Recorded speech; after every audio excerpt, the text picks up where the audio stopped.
कावड़ का एक नियम होता है, जिस नारी का, जिस व्यक्ति की संतान नहीं होती है, उसको कावड़ यात्रा करने से पहले अपनी गोदी में धान चावल को भरना पड़ता है। गोदी में उसको जब तक महादेव के दरवाजे तक नहीं चली जाती, जब तक उसकी गोदी में वो धान चलते चलते उसकी झोली में वो हिलता रहता है। कावड़ का जल उसके कंधे पर रहता है। और जब वो कावड़, जिसकी औलाद नहीं, संतान नहीं, जब वो कावड़ का जल महादेव को चढ़ाती है तो पहले जल समर्पित करने के बाद फिर चावल के दाने बाबा के उस शिवलिंग पर समर्पित करती है कि बाबा मेरी गोदी में तू यहाँ तक लेकर आया है, ये गोदी खाली मत छोड़ना, मेरी गोदी भर देना, भले 25 साल हो गए। कावड़ यात्रा का नियम है, सिर पे से बार कर वापिस नहीं आती, सम्मुख से कावड़ निकल जाती है। 2 चीजों का स्मरण होना चाहिए। एक, अपने घर से निकलते समय दरवाजे के बाहर 2 स्वस्तिक बनाकर अवश्य आए। 2 स्वस्तिक बनाकर अवश्य आए। कावड़ियों का नियम होना चाहिए, घर से जब निकलें 2 स्वस्तिक दरवाजे पर बनाकर आना चाहिए। जिस समय आप कावड़ का जल चढ़ाकर वापिस घर की ओर जाएं तो वो 2 स्वस्तिक जो तुमने बनाए हैं उस पर कावड़ का जल छींटना अवश्य चाहिए। उस घर से लक्ष्मी कभी समाप्त नहीं होती, उसमें भरी रहती है। कावड़ियों का स्मरण में आना चाहिए। जब जल भरने जाओ तुम्हारे दरवाजे पर स्वस्तिक बना होना चाहिए।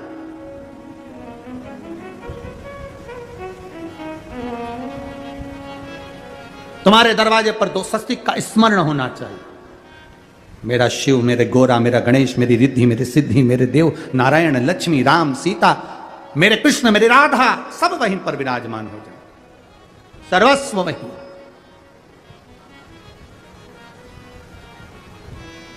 कावड़ियों को स्मरण होना चाहिए। और कावड़ियों को इस बात का भी स्मरण रखना चाहिए कि अपनी कावड़ यात्रा, जैसे सीहोर में तो 10-11 किलोमीटर की है, सीहोर सीवन नदी से जल भरा और 11 किलोमीटर दूर बाबा कुबेर भंडारी को चढ़ाया। आप सुल्तानगंज से भर रहे हो, हरिद्वार से भर रहे हो, आप प्रयागराज से भर रहे हो, जहां से भी आप जल भर रहे हो या अपने नजदीक से भर रहे हो, जितनी दूर तक कावड़ लेकर जा रहे हो उतनी दूर तक तुम्हारे मुख से व्यर्थ की बात ना निकलते हुए भगवान का नाम निकलना चाहिए। बोल बम का नारा है, बोल बम, बोल बम, बोल बम, बोल बम, बोल बम। कावड़ का एक नियम रहा है, आप लोगों के स्मरण में होगा। जितने भारत के भूमि के, इस विश्व के लोग, जितनी कथा कावड़ शिव महापुराण की कथा तिल्दा नेवरा में चल रही है, इसमें हम सुनेंगे कि कावड़ का नियम क्या होता है। कावड़ का जल किस जगह पर रख दिया जाए लाकर थोड़ा सा, कि जीवन में कभी संपदा की कमी ना हो जिंदगी में। कावड़ का एक नियम होता है कि कावड़ को ये कंधे से ये कंधे पर रखना है तो सिर के ऊपर से कभी नहीं लिया जाता। कावड़ का एक नियम है। कावड़ को इस कंधे से इस कंधे पर लाना है तो सामने से लाया जाता है, पीछे से लाया जाता है, पर सिर पर से बार कर उसको वापिस नहीं लाते हैं। सिर पर से बार कर। लंकाधिपति रावण को सुध पड़ी जब तुमरुका जी ने कहा, जाओ लंकेश, अगर तुम चाहते हो कि शंकर के शरीर में गंध पहुंची है, उस विष की गंध को समाप्त करना है, तो तुम जाकर महादेव को जल अर्पित करो सावन के महीने में। उसी को हमारे यहां कावड़ कहा गया। अब विश्वास, भरोसा, दृढ़ता शिव के प्रति जागृत कर कर चलते हैं। जब शंकर के प्रति जब हमारी जागरूकता होती है, शिव के प्रति जब हमारा एक विश्वास दृढ़ होकर हम चलते हैं, तो शिव हमें क्यों ना मिलेगा, क्यों ना मिलेगा। महाराज, हम तो बाबा के भरोसे। छत्तीसगढ़ वालों आता है, एक लाइन आती है शुरू की, जरा गाओ तो जरा। हम तो बाबा के भरोसे, हम तो बाबा के भरोसे चलते हैं, हम तो बाबा के भरोसे चलते हैं, भोले बाबा के भरोसे चलते हैं, भोले बाबा के भरोसे बाबा के भरोसे चलते हैं, भोले बाबा के भरोसे चलते हैं। हम तो बाबा के भरोसे चलते हैं, हम तो बाबा के भरोसे चलते हैं। ओ घड़दानी के भरोसे चलते हैं, ओ घड़दानी के भरोसे चलते हैं। कुबेर भंडारी के भरोसे चलते हैं। श्रावण का महीना हो, भूलवश दो हाथ में अगर गंगा जल हो, शिव को समर्पित हो, शंकर के सुगंध विष की जो गंध अंदर गई है वो समाप्त होती है। जैसे जैसे वो गंध समाप्त होती है वैसे वैसे जल चढ़ाने वाला जीवन में निहाल होता चले जाता है, उसके जीवन में वैभव और सत्ता बढ़ती चली जाती है। वैभव और सत्ता। हंसते हैं लोग कावड़ यात्रियों को देखकर, हंसते हैं लोग कावड़ियाओं को देखकर। लोग हंसी कर करके अपनी अपनी फेसबुक आईडी पर, अपने अपने यूट्यूब पर, अपने अपने मोबाइल पर, इंस्टाग्राम पर ये कावड़ियों को देखकर हंसकर इनका वीडियो बना बना कर डालते हैं कि ये पढ़े लिखे नहीं हैं, ये नहीं है, ये वो नहीं है। दुनिया के लोग ताना देने वाले, अपशब्द कहने वाले कई तरह के लोग हैं जो सनातन धर्म पर उंगली उठाते रहते हैं 24 घंटे बैठकर। कई लोग ऐसे हैं जो सनातन धर्म पर केवल आक्षेप लगाते रहते हैं 24 घंटा। उनके पास कोई काम नहीं रहता। क्या होता है कांवड़ चलाने से? इससे तो घर में बैठे रहो, थोड़ा सा पढ़ाई कर लेना चाहिए, स्कूल का बैग उठा लेना चाहिए। कहाँ कांवड़ उठा उठा कर जा रहे हो? कौन ने कहा तुमको कावड़ उठाने के लिए? ये दुनिया के लोग हैं जो ताना दिए बिगर नहीं रह सकते। उनको जवाब है तुमरुका जी का, उनको जवाब है देवऋषि नारद का, उनको जवाब है लंकाधिपति रावण का।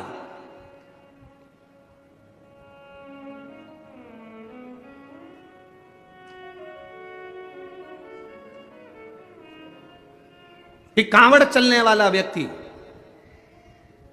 हाथ में जल का पात्र लेकर चलने वाला, कंधे पर रखकर कांवड़ लेकर जाने वाला, जितने कदम चलकर जाता है उतनी जिंदगी की उन्नति की सीढ़ियों पर चढ़ जाता है। उसे पीछे पलट कर नहीं देखना पड़ता। यह रावण की कथा कर रही है, यह आनंद रामायण कह रही है, यह भगवत भजन कह रहा है।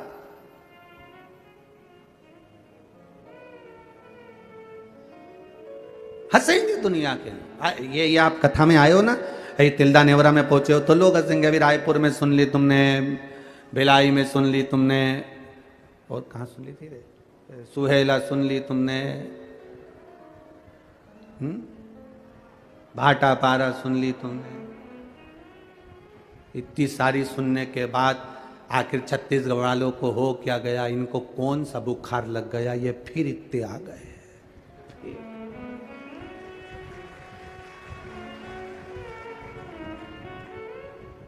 ये सब अपने घर से क्या फ्री हैं? लोगों को बड़ी चिंता, बड़ा टेंशन रहता है। क्या ये हो क्या रहा है आखिर समझ में नहीं आता। अब ये घनश्याम जी अग्रवाल जी ने ग्राउंड भी बड़ा करा, ऐसा नहीं है, इन्हें भी सोच समझ के कि तुम आओगे हो।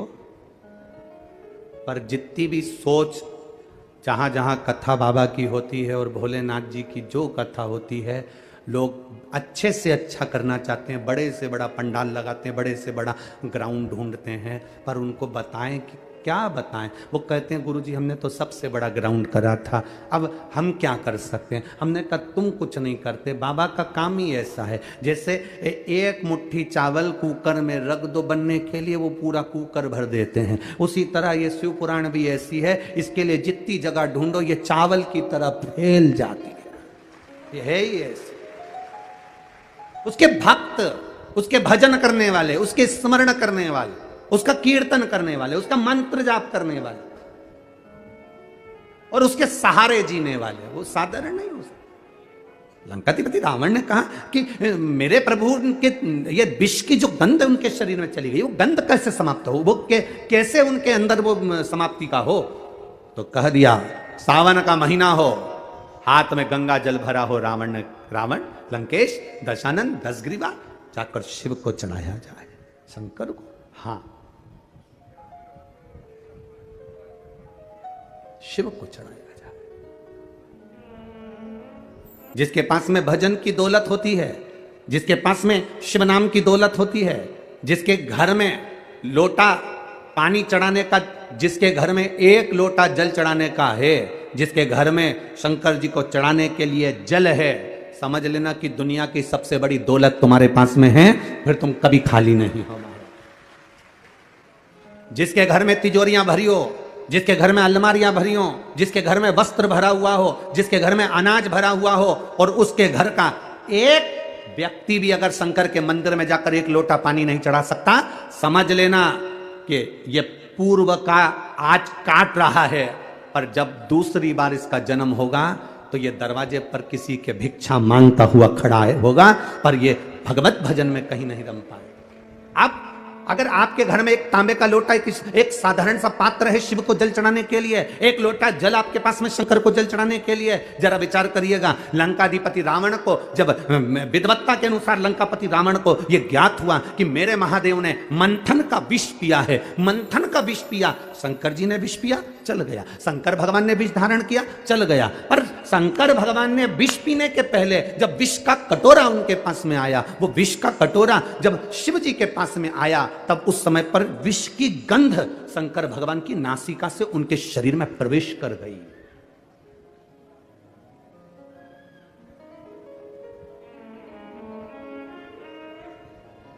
वो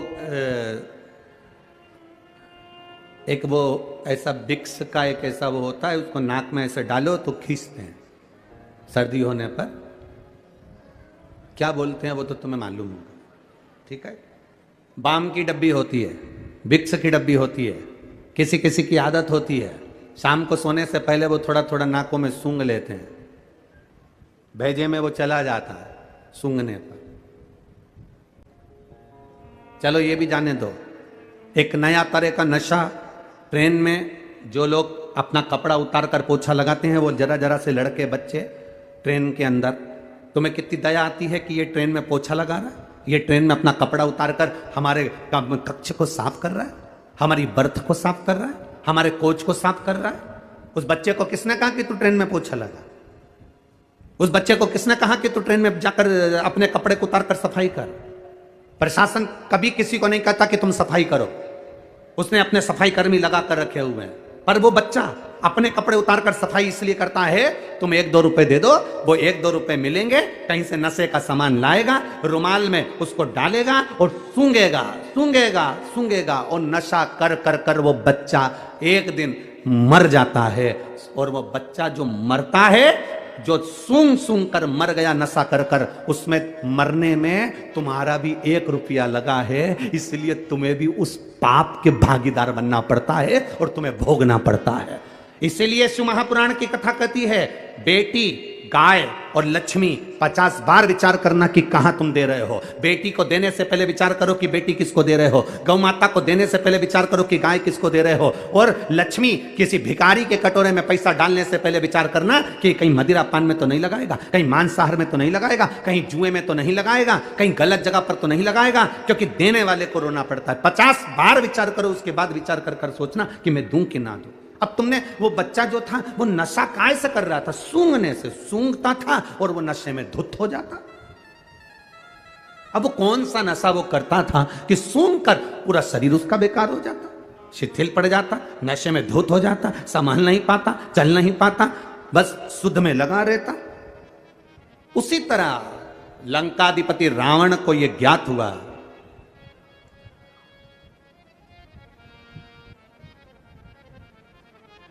बहुत सुंदर संवाद है, जरा ध्यान दीजिएगा। लंकाधिपति रावण को यह मालूम पड़ा कि मेरे महादेव के सामने विष का कटोरा गया, विष का पात्र गया, और वो विष का पात्र पीने से पहले उनके नासिका से वो सुगंध उनके अंदर चली गई।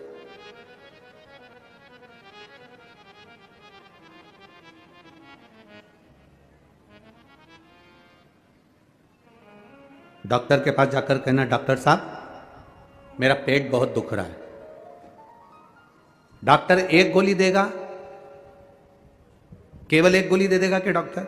जम के बोलो जरा, जितने बैठे हो, 1 2 3 4 जितने पंडाल में बैठे हो सब जम के बोलो, दे देगा? नहीं देगा।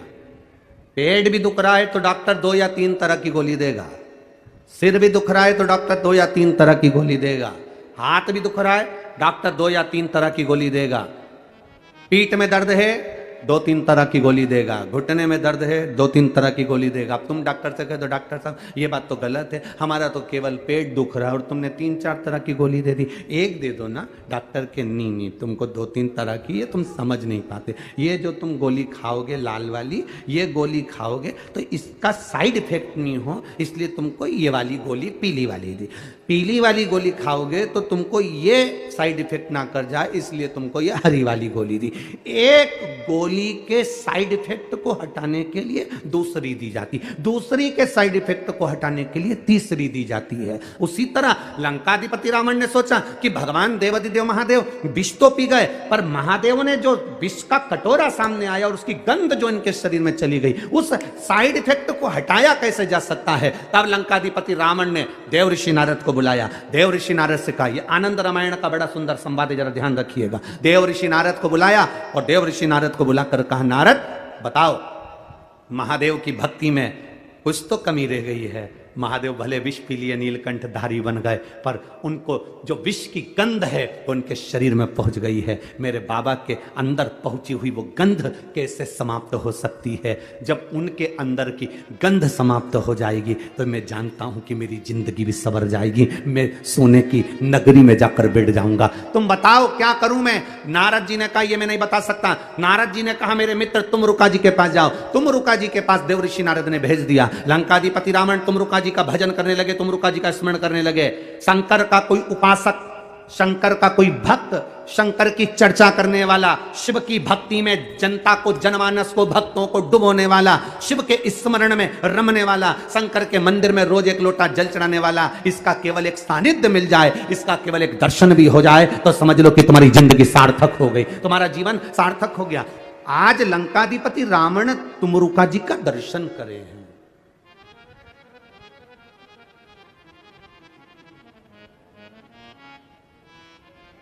और लंकाधिपति रावण ने तुमरुका जी से पूछा कि बताओ, शंकर जी के शरीर में जो विष सूंघा गया, जो विष पीने के लिए आया, तो उसकी गंध जो शरीर में आ गई, उसकी तरंग वो कैसे समाप्त हो? तुमरुका जी ने कहा, रावण दशानन 10 ग्रीवा, सुनो,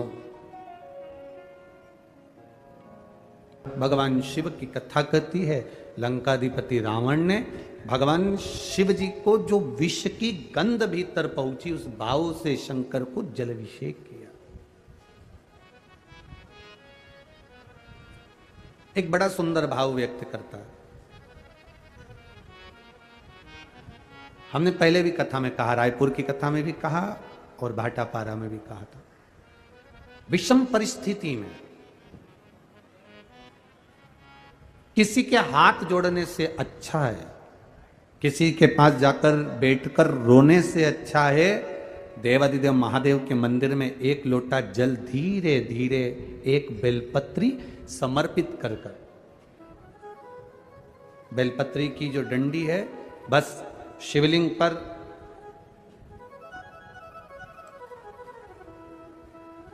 ये शिवलिंग, ये जलाधारी, ये माता पार्वती जी का हस्तकमल शिवलिंग, ये बेलपत्री, ये दंडी का जो मुख है वो अशुक सुंदरी की ओर समर्पित कर कर एक लोटा जल धीरे धीरे, बिल्कुल धीरे धार में अपने हृदय की बात बाबा से दिल से कहते हुए, बाबा बहुत दुखी हूं, बहुत कष्टमय जीवन है, बाबा बहुत तकलीफ में जीवन चल रहा है और तू ना संभालेगा तो संभालेगा कौन?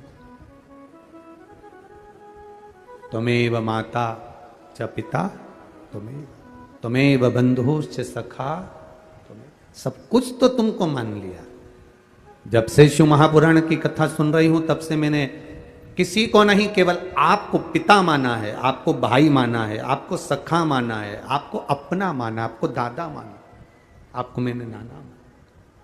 आप ही तो हैं जो संभाल सकते हैं। शिव बाबा से एक लोटा जल अगर समर्पित कर रहे हैं धीरे धीरे, कभी तुम्हारे चित्त में ऐसा आए कि मुझे बहुत टेंशन चल रहा है और मेरा जीवन ठीक नहीं चल रहा, हम कहेंगे, आज के ज़माने में लोग हताश हो जाते हैं तो सोचते हैं कि सुसाइड कर लूँ, मर जाऊं। हम उनसे इतना सा कहना चाहेंगे कि मरने का प्लान फिर बाद में कर लेना। हम तुमको मना नहीं करेंगे कि तुम मरने का प्लान मत बनाओ, तुम्हारा मन हो तुम बाद में प्लान बनाना। एक बार विचार कर लेना कि अभी नहीं मरूंगा, अभी मैंने कथा सुनी है और सुना है एक लोटे जल का महत्व क्या है। कर्जा हो गया ना चुक जाएगा, दुख आ गया ना कट जाएगा।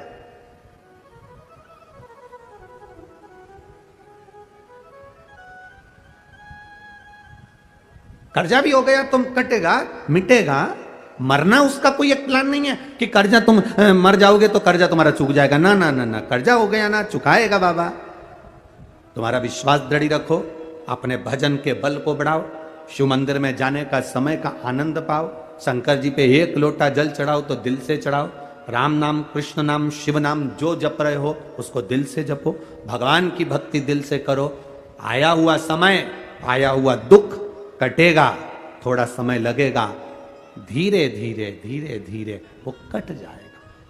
वो बर्तन होता है ना बहुत काला हो जाता है तो उसको माताएं रगड़ती है, वो साफ नहीं होता तो फिर क्या करते हैं उस बर्तन को।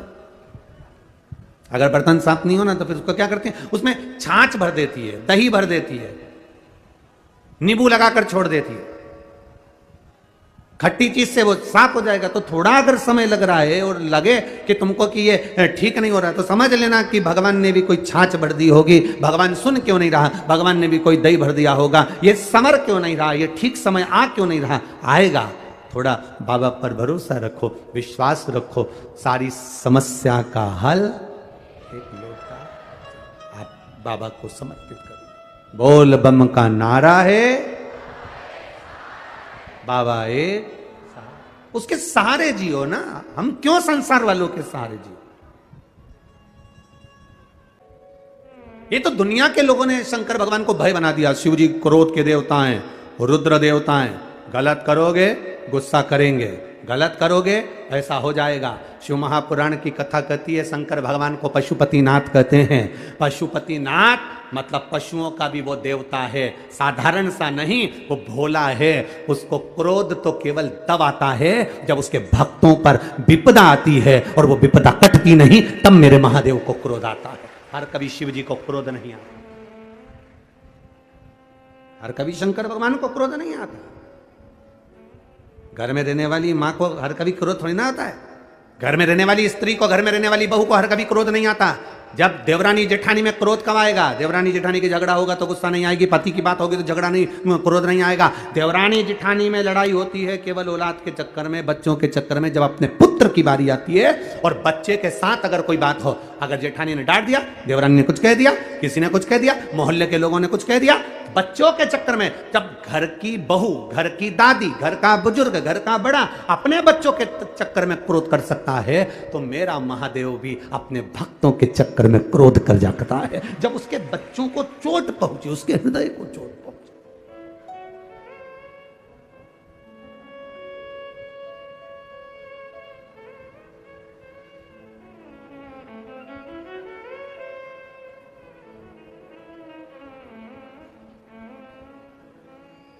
जब हृदय में यह विचार, अब कई लोग कह देते हैं भगवान बड़े गुस्सेले हैं, शंकर भगवान का। कई माताएं कहती है हमने सोमवार का व्रत करा था गुरुजी, अगर हम छोड़ देंगे तो भगवान गुस्सा तो नहीं होंगे। हमने कहा कौन सी पुराण में लिखा है वो भी तो बताओ कि भगवान को गुस्सा आया, इन्हें व्रत छोड़ा तो। ना ना ना, मेरा महादेव क्रोध नहीं करता, अनायास हर किसी पर क्रोध नहीं करता। मेरे बाबा तो इतने सरल हैं, इतने सरल हैं कि एक चोर चोरी करने ऊपर चढ़ा, उसके पास में कुर्सी नहीं थी, स्टूल नहीं था, निसेनी नहीं थी, शिवजी पे चढ़ गया, सामान जलाधारी चांदी की निकालने लगा। महादेव खुश हो गए, मांग ले तुझे क्या चाहिए। वो चक्कर खा के नीचे गिर गया। मैं तो चोटा चोर, आज तक आप प्रसन्न नहीं हुए भोलेनाथ, और आज कैसे प्रसन्न हो गए? शिव जी कहते हैं लोग जल चढ़ाते, धतूरा चढ़ाते, बेलपत्री चढ़ाते, तो पूरा ही चढ़ गया, पूरा चढ़ गया। मैं प्रसन्न ना हूं तो क्या करूं? कितनी कृपा है उसकी, दया, उसकी करुणा कितनी विचित्र हो जाता है। कभी कभी ऐसा भाव प्रकट हो जाता है, कभी कभी। वो करुणा ना करेगा तो कौन करेगा? वो करुणा ना करे, वो कृपा ना करे तो कौन कृपा करे? तो वो एक लाइन गुनगुनाते ना, ओ पालन हारे निर्गुण न्यारे, तेरे बिना हमारा कोई नहीं।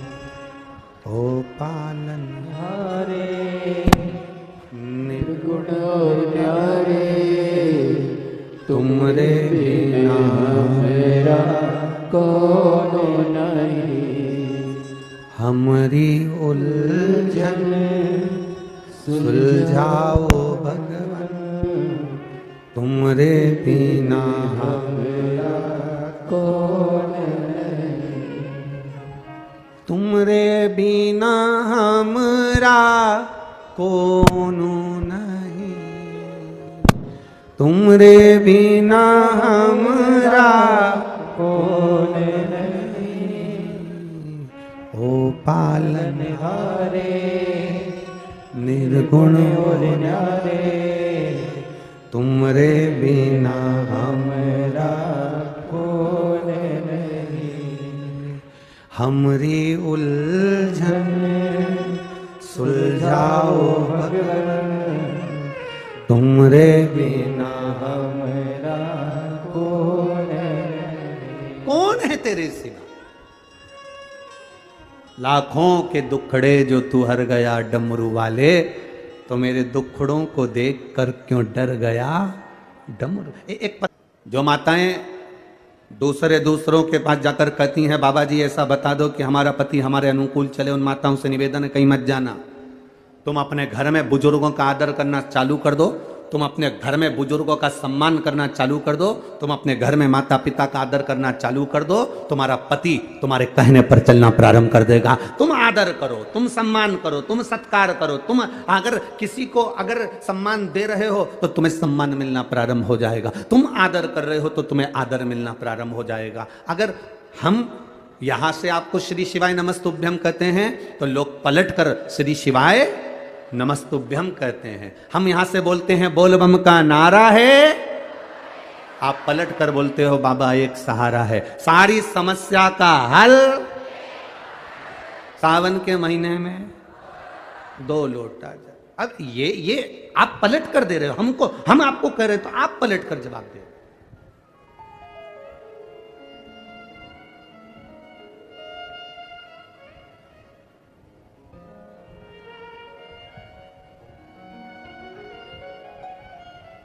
या आपके भीतर भाव जागृत हो।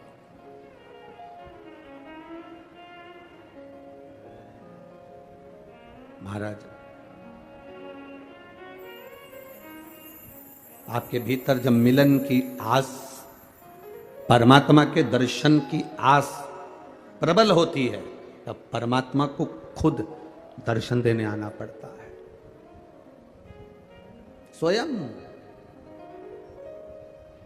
एक भक्त की कथा बड़ी विचित्र है, जिसका नाम था नंदनार।